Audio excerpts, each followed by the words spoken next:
बच्चों, let's read the question. An electric dipole is placed at the center of a sphere. Mark the correct option. A. The flux of the electric field through the sphere is 0. B. Electric field is 0 at every point of the sphere. C. The electric field is not 0 anywhere on the sphere. And D. The electric field is 0 on a circle on the sphere. Now to answer this question, first we will discuss here the key concept. And here the key concept is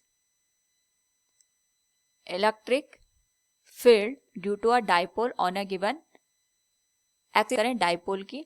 तो dipole हमारे पास एक ऐसा system होता है जिसमें two equal and opposite charges separated by a small distance होती है।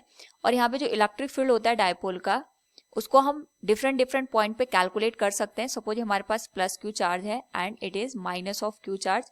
इनके बीच की डिस्टेंस हम यहाँ पे 2a या r के बराबर कंसिडर करते हैं। तो सपोज हम यहाँ पे इक्विलेटरल प्लेन पे कोई पॉइंट लेते हैं, यहाँ पे P, जहाँ पे हमें इलेक्ट्रिक फील्ड की वैल्यू को कैलकुलेट करना होता है ड्यू टू दिस डाइपोल। उस पर्टिकुलर केस में हम यहाँ पे पहले डाइपोल मोमेंट को देखते हैं। डाइपोल मोमेंट हमारे पास इंडिकेट करता है Q इंटू 2a को, यानी अगर हमारे पास डाइपोल में से किसी एक चार्ज को हम इसके लेंथ से मल्टीप्लाई कर देते हैं, वो डाइपोल मोमेंट को इंडिकेट करता है।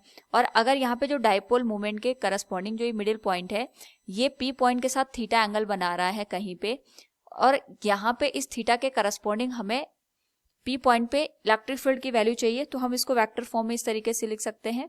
E dipole will be given as, इसको अगर हम वेक्टर फॉर्म में लिखना चाहें, it will be 1/4 pi epsilon nought, ये जो डिस्टेंस है सेंटर पॉइंट से r मान लेते हैं, that will B r³ into 2p cos theta r cap plus 2p sin theta theta cap. This will be the electric field at an angle of theta from the given dipole. Now according to the question, अगर हम यहाँ पे हर एक statement को देखें तो हमारे पास first statement है the flux of the electric field through the sphere is 0। यानी यहाँ पे अगर हम फ्लक्स की वैल्यू को कैलकुलेट करें, फ्लक्स हमें बताता है total charge enclosed with in the surface divided by epsilon not. क्योंकि हमने इस डाइपोल को स्फीयर के अंदर रखा हुआ है, तो ये प्लस क्यू चार्ज आएगा, that will be of the minus Q charge. तो जो टोटल चार्ज आएगा that will be equal to 0 divided by epsilon nought, यानी जो फ्लक्स की वैल्यू होगी वो 0 के बराबर होगी। So it is correct one. The electric field is 0 at every point on the sphere, यानी यहाँ अगर हम सेंटर कंसिडर करें, इससे किसी भी पॉइंट पे अगर हम देखें तो इलेक्ट्रिक फील्ड की वैल्यू 0 होगी।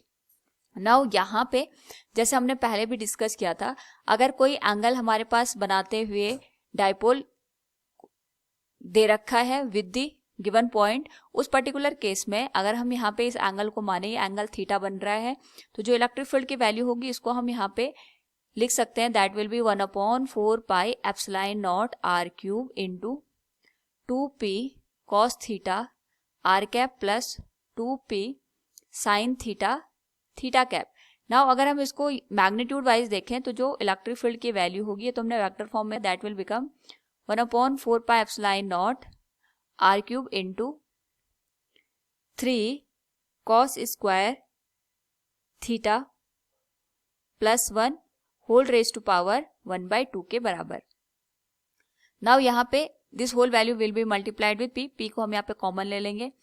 यहाँ से अगर हम थीटा की वैल्यू वेरी करें और थीटा की वैल्यू 90 डिग्री भी रख दें, यानी हमारे पास यहाँ पे जो एंगल है ये इक्वेटोरियल प्लेन पे कहीं लाई करेगा, तो भी हमारे पास यहाँ पे जो cos 90 की वैल्यू होगी उसकी 0 होने के बावजूद जो मैग्नीट्यूड आएगा इलेक्ट्रिक फील्ड का वो 0 नहीं होगा। यानी हमारे यहाँ पे कुछ ना कुछ इलेक्ट्रिक फील्ड की वैल्यू मिलेगी अगर हम यहाँ पे किसी भी पॉइंट को कंसिडर करते हैं, क्योंकि थीटा की वैल्यू के अकॉर्डिंग यहाँ पे हमारे पास जो इलेक्ट्रिक फील्ड की वैल्यू होगी वो कुछ ना कुछ ऑब्टेन होगी। So we can say the electric field is 0 at every point on the sphere.